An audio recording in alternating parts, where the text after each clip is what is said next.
Ya. Kalau Pak Karno pandai berpidato, berbicara, itu untuk kemanfaatan, kemaslahatan bangsa. Tapi kalau Musa Al-Munawar dan Fahrul Barobah, ya, Sufyan Barobah itu untuk menyusup, menguasai ya bangsa, untuk merubah kiblat bangsa. Dan mereka rata-rata adalah Habib Ahmad Sofyan Barobah. Itu anggota parlemen, termasuk wakil ketua DPRD Kalimantan Timur, lahir di Samarinda. Ya. Dihukum sampai tahun 1984, keluar sebentar lalu meninggal dunia. Habib Ahmad Sofyan Barobah. Marga Barobah itu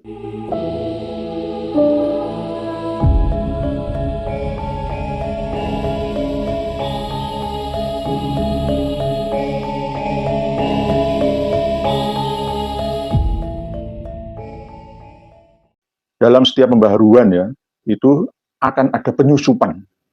Di antaranya ketika masuknya paham sosialis yang dibawa oleh seorang Yahudi yang bernama Hendrik Jacobus Snevliet, orang Belanda yang berpaham sosialis, yang membawa PKI pertama dengan ISDV-nya itu ke Indonesia, ke Surabaya. Pertama kali ISDV itu Surabaya, baru pindah ke Semarang. Hendrik Snevliet. Itu juga mulai menanam benih pembaharu untuk bangkit melawan kolonial Belanda pada waktu itu. Lalu diamini, diikuti oleh Musa Al-Munawar Al-Ghadri, Semaun, ya, Nyoto generasi kedua setelahnya. Lalu Aidit, Habib Ahmad Sofyan Barobah, lalu Habib Fahrul Barobah, lalu disusul dengan Habib-Habib yang lain yang berpaham komunis. Nah, ini penyusupan, kita harus hati-hati terhadap penyusup-penyusup yang mau mencampur adukkan antara budaya yang negatif yang dibawa dari asing masuk ke Indonesia. Termasuk diantaranya itu saya kurang suka ngomong dengan antum, ante itu. Saya itu sering berbicara dan komunikasi dengan masyaikh, guru tuan guru saya dari kalangan Al-Irsyad, dari kan banyak, tapi saya tetap panjenengan ya. Panjenengan ya, misalkan sampeyan, panjenengan, sampian, panjenengan, nggak pernah saya anta, ana, antum, atau you, dan lain sebagainya. Saya enggak, ya saya memakai bahasa-bahasa setempat. Apakah kita tidak mau maju dengan mengadopsi tradisi luar? Enggak begitu. Tradisi luar tetap kita terima, tapi jangan sampai merusak tradisi kita yang baik. Al-muhafadzatu 'alal qadimis shalih wal akhdhu bil jadidil aslah, ini kita terapkan sesuai dengan usul fikih, kaidah usul fikih kita.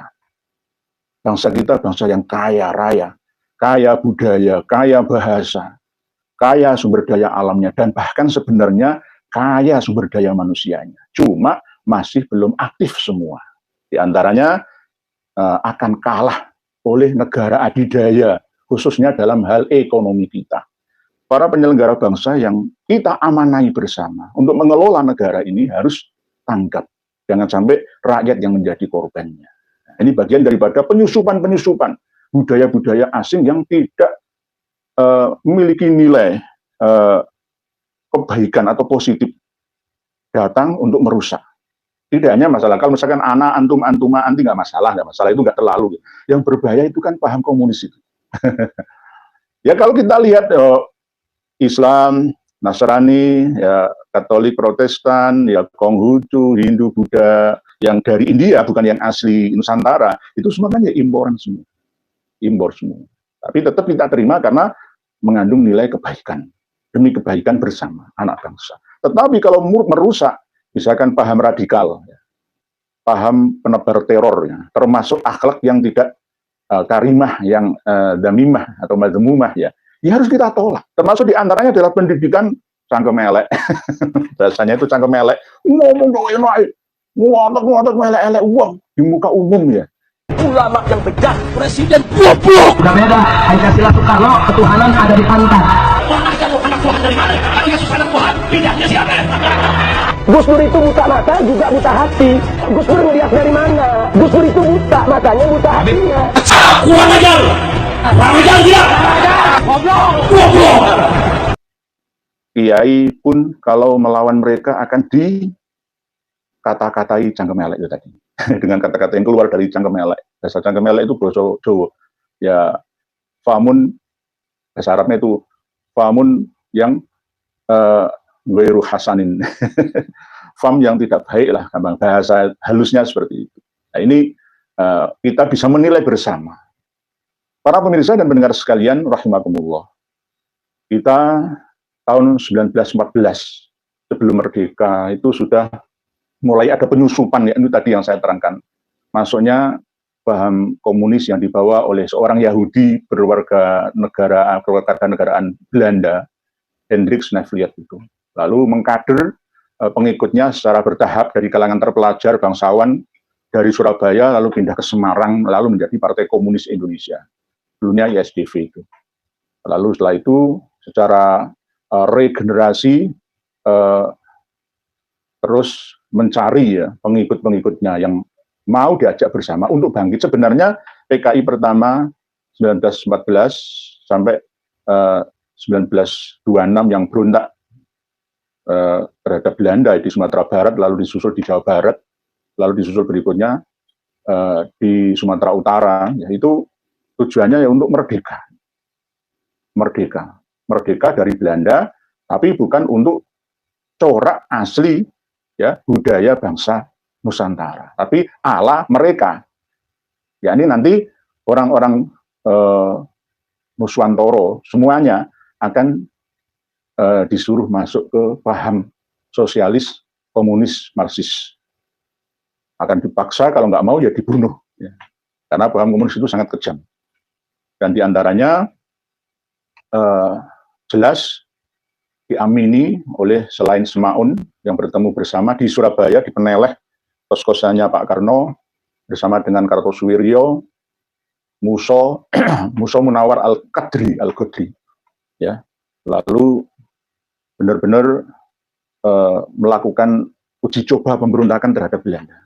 Kalau ada pengikut komunis yang mengatakan, oh PKI itu berjuang melawan Belanda, iya benar melawan Belanda, tapi untuk mendirikan negara versi mereka yang berhaluan komunis, seperti Soviet dulu, kiblatnya. Pertama kali Rusia atau Soviet, belum ke China.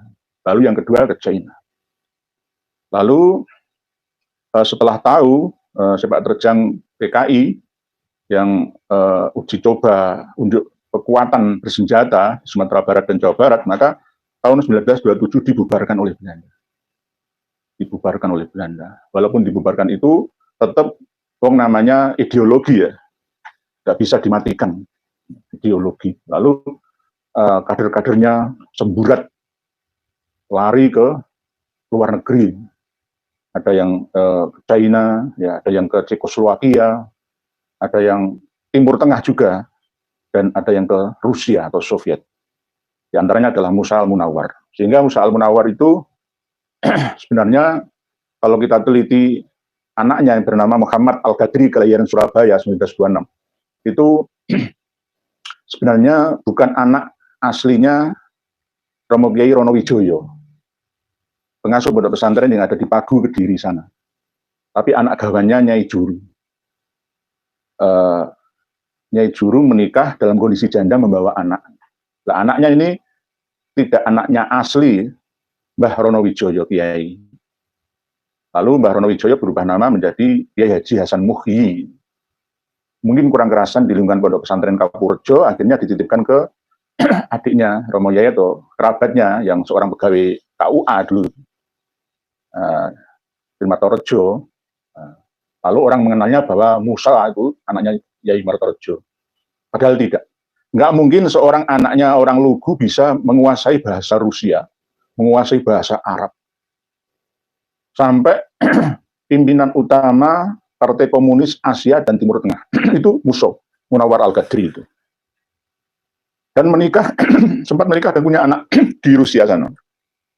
Punya anak 2. Lalu kembali lagi ke Indonesia untuk menjelaskan tujuannya kepada kader-kadernya. Mohon maaf nih, saya itu mau minum kopi, ya nggak pantas, mau ngerokok, ya nggak pantas. Mohon maaf nih. Musa. Orang menyebutnya Muso, Paul Musote atau Musa. Beliau seorang Muslim, dia pinter ngaji, bahasa Arabnya fasih.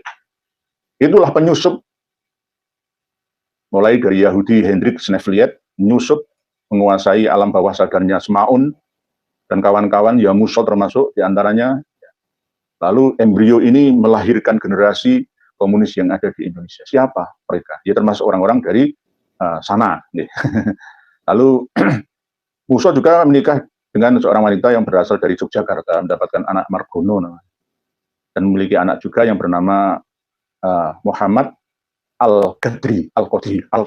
Marga Al-Qadri itu dari mana? Ya, dari Pontianak, dari Mempawah Pontianak. Muhammad Al-Qadri gara-gara juga terlibat tahun 65 memberontakkan G30S, merampas RRI, ya, lalu cari dibersihkan oleh ABRI, dihukum sampai keluar dari hukuman tahun 1984. 1984 keluar dari penjara, murtad karena dekat dengan pendeta, lalu dibaptis Muhammad diganti dengan Paulus Al-Qadri, lalu menikah dengan Paulina Soekarti Nasrani di Kebayoran Baru, Jakarta, menempati rumah di sana, memiliki anak di Magetan. Yang sebelum berangkat ke Rusia, istrinya Samsirah memiliki anak yang bernama Winarni dan Winarno. Kalau Winarni itu Mariana Winarni, Magetan. Sekarang kerja menjadi penjahit, entah masih hidup atau tidak, saya belum melacaknya lagi. Kalau Winarno, anaknya alias cucunya Muso, anaknya Paulus Al-Qadri, ya, meninggal tahun 2002 yang lalu. Nah, ini sebagai bukti bahwa paham komunis itu yang mengembangkan adalah orang-orang yang ahli agama, khususnya agama Islam. Dan diantaranya adalah orang yang pandai berbicara. Ya. Kalau Pak Karno pandai berpidato, berbicara, itu untuk kemanfaatan, kemaslahatan bangsa. Tapi kalau Muso Al-Munawar dan Fahrul Barobah, ya, Sofyan Barobah itu untuk menyusup, menguasai, ya, bangsa, untuk merubah kiblat bangsa. Dan mereka rata-rata adalah Habib Ahmad Sofyan Barobah. Itu anggota parlemen, termasuk wakil ketua DPRD Kalimantan Timur, lahir di Samarinda. Ya. Dihukum sampai tahun 1984, keluar sebentar lalu meninggal dunia. Habib Ahmad Sofyan Barobah. Marga Barobah itu ya Ba'alawi, ya Habib Barobah, Habib Ba'alawi. Duriannya Alwi bin Ubaidillah, ya Habib. Itu yang di Kalimantan Selatan dan Kalimantan Timur. Lahirnya Kalimantan Selatan, Banjarmasin, menetap di Samarinda, Kalimantan Timur, dihukum di Balikpapan, lalu keluar dari hukuman beberapa waktu, nggak ada setahun, meninggal dunia. Karena perannya sangat utama dalam perkembangan PKI di daerah Pulau Borneo atau Kalimantan. Kalau yang Sofyan, Ahmad Sofyan Barobah Habib itu kelahiran Banjarmasin, tapi pergerakannya lebih banyak di Kalimantan Barat, di Pontianak. Di antaranya beliau bersama komunis keturunan Cina Singkawang memberontak, bahkan sempat merampas ratusan lebih pucuk senjata ringan dan berat di Lapter Auri Sangguledu Sintang, ya, Kalimantan Barat itu, lalu memberontak. Akhirnya mati ditembak. Umurnya cuma nggak lama sih, 48 tahun. Habib Ahmad Sofyan Barobah. Kalau Habib Fahrul Barobah itu Kalimantan Timur, Habib Ahmad Sofyan Barobah itu meninggal di Kalimantan Barat, Pontianak, di hutan-hutan. Meninggalnya itu sulit dievakuasi dari hutan. Nah, Habib ini, Habib. Apakah dijamin surga? Nggak ada jaminan surga. Apakah keturunan Rasulullah? Palsu. Palsu. Ya, sama dengan Habib Ahmad Aidit. Jadi kalau ada ceramah dari Habib, seakan-akan membela bangsa kita, menyerang PKI, itu hanya akting belaka. Karena apa? PKI itu di depan matamu, keluargamu sendiri, gitu loh, yang memecah belah bangsa ini. Kalau misalkan Kang Ustadz Alfian Tanjung misalkan, ya, mengarang buku PKI, loh Kang, sampai nggak tahu sejarah PKI awal, PKI kedua. Siapa mereka? Mereka itu dari kalangan Habib Ba'alawi yang mengaku sebagai keturunan Kanjeng Nabi kita. Lalu dipercaya. Sampai sekarang, Habib Ahmad Sofyan Barobah, Habib Fahrul Barobah itu masih dimuliakan oleh umat Islam Kalimantan. Karena apa? Umat Islam Kalimantan sudah termakan keyakinan bahwa keturunannya Kanjeng Nabi. Darah Nabi. Nah, inilah yang namanya penyusupan Di zaman pembaharuan ada penyusupan. Sama seperti lagunya Bang Haji Rhoma Irama yang saya nyanyikan tadi. Jadi kita harus hati-hati dalam menerima informasi. Siapa yang benar-benar tulus demi bangsa ini atau sebaliknya. Dan kita mampu menilai siapa yang selama ini berakhlakul karimah atau berakhlak adzamimah atau madmumah. Ya, sekarang sudah mulai terlihat semua karakter aslinya bagaimana. Kita bisa menilainya tanpa harus saya mengatakan dengan perkataan yang kotor seperti perkataan mereka. Nggak perlu. Jenengan sendiri yang menilainya. Dan bangsa ini sudah cerdas semua. Saya yakin di era zaman penuh teknologi, alat-alat canggih seperti ini masih ketinggalan informasi itu sangat disayangkan. Dan kalau bisa secara bertahap, santri-santri kita yang mondok di pesantren-pesantren yang tidak jujur kiainya tinggalkan saja. Secara bertahap secara bertahap tinggalkan saja. Kalau toh misalkan pengasuh pondok pesantren itu masih ngaku-ngaku darah suci Nabi, saya keturunan Nabi, kamu harus totalitas menghormati, tinggalkan saja secara bertahap. Tolong wali-wali santri ya, kalau mau mondokkan putra putri ya harus milih ya guru yang tepat. Karena kalau salah maka bahaya masa depannya. Saya kemarin dipesan sama Kang Masnya, Kiai Haji Ubaidillah Ahmad Tamamunji dari Pamutan Rembang, Jawa Tengah, yang beliau berada di keluarga Mbah Yai Mutamakin Khaden Argoyo Sopati, tapi mendirikan pesantren di Yogyakarta. Tapi pesantrennya pesantren yang modern. Pesantren yang mendidik santri tidak hanya paham ilmu agama saja, tapi paham ilmu pertanian, ilmu bisnis untuk masa depan. Tidak hanya paham kitab kuning saja, tapi juga ada pendidikan formalnya. Termasuk ya mulai dari dasar, menengah, pertama, atas, lalu ada jenjang kuliatul mu'allimin wa kuliatul mu'allimatnya. Nah, yang penting itu keterampilannya itu.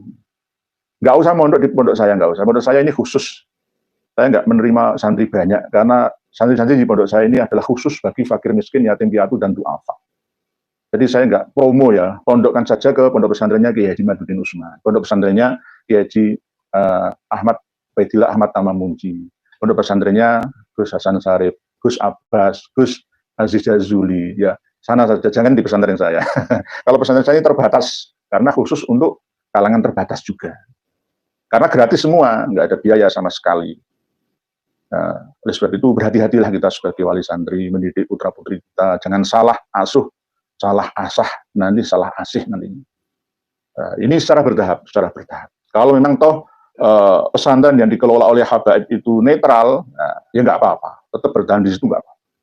Tapi kalau memang ragu atau merasa aneh hasil didikannya, ya keluar saja. Karena di sana itu penuh dengan program cuci otak, ya. Program brainwashing yang terus-menerus, ya. Itu yang paling berbahaya. Nah, inilah yang namanya nanti akan meremehkan budaya kita. Dengan kiai saja nggak mau hormat. Lulusan pondok-pondok pesantren dari kalangan habaib ya nggak semuanya. Ada yang seperti pernah saya sampaikan, yakni meremehkan kiai-kiai setempat. Itu bukan keturunannya Kanjeng Nabi. Guru saya itu keturunannya Kanjeng Nabi asli, ilmunya langsung nyambung sampai Rasulullah SAW. Meremehkan. Nah, inilah yang tidak baik. Demi anak dan generasi kita. Para pemirsa dan pendengar sekalian, rahimakumullah. Tadi sudah saya sampaikan, penyusup-penyusup itu adalah anggota PKI yang berasal dari penggedenya siapa? Dari kalangan Habib Ba'alawi. Ya. Musa Al-Munawar Al-Qadri, Paulus Al-Qadri, Habib Ahmad Al-Aidid, Habib Fahrul Barokbah, Habib Ahmad Sofyan Barokbah. Itu adalah penyusup-penyusup. Kalau seandainya PKI menang, ya kita akan habis semua. Habis semua. Seandainya pemberontakan di Madiun 48 menang, habis kita semua. Alhamdulillah kemarin berdiri PWI LS Grobogan. Alhamdulillah saya nunggu Pati, Jawa Tengah, dekat Grobogan, hanya lewat Gunung Kapur Utara saja, nyabrang gunung kecil, perbukitan, pegunungan, ya. Lalu Sukolilo, Kayen, ya, Tambak Romo, Gabus, Winong, Pati, ayo berdiri bangkitlah, dirikan PWI dan LS untuk membentengi umat Islam yang ada di sana. Kita ingat ya, dulu Amir Syarifuddin itu tertangkap di mana? Di daerah Kelambu, pendudukan Kelambu. Kelambu itu ya sebelah utaranya makam Mbah Sunan Prawoto. Ya. Ditangkap Amir Syarifuddin, ya, dikeler lalu ditembak mati di Solo, ya, di Solo. Makamnya nggak ada tulisannya. Amir Syarifuddin, Perdana Menteri itu, Perdana Menteri sebelum Kabinet Hatta, Perdana Menteri Hatta, Amir Syarifuddin. Tapi nggak kapok-kapoknya generasi tumbuh lagi di sana. Berikutnya juga Habib Ahmad Al-Edib juga mati di Solo sana, sama-sama di Solo semua. Kenapa kok penggerak PKI itu lebih subur di daerah Solo Raya? Karena apa? Solo Raya itu memang sudah jenuh ya dengan kasta-kasta. Tidak hanya Solo Raya, ya diantaranya ya Yogyakarta. Itu sudah jenuh dengan kasta-kasta. Karena ada Kasultanan dan Kasunanan, di mana pada waktu itu sistem kepemimpinan feodal itu masih berjalan. Sehingga ketika ada angin segar yang dibawa oleh ya Habib-Habib pada masyarakat, diantaranya adalah BTI dan SOPSI, maka mereka mengikuti. Wah, bener ini, sosialis bener ini. Dibagi rata tanah itu, jangan ada orang kaya berlebihan. Akhirnya kaum-kaum borjuis, diantaranya ya kiai-kiai termasuk feodalis, diserang semua oleh PKI itu. Di Solo Raya. Jadi basisnya itu di Solo. Sebab itu kita harus belajar ya untuk mampu memahami sebenarnya itu kalau diambil intisari bukan komunisnya, ateisnya, agnostisnya, enggak, tapi sosialisnya. Karena Islam itu agama sosialisme. Adanya zakat, infak, dan sedekah. Cuma belum bisa maksimal pelaksanaannya gitu aja. Islam itu sosialis, tidak perlu nasakom. Nasional, agama, dan komunis, tidak perlu. Cukup di dalam agama itu nasa saja, nggak sakom. Karena di dalam agama Islam itu ada ajaran sosialis. Pancasila kita juga sosialis.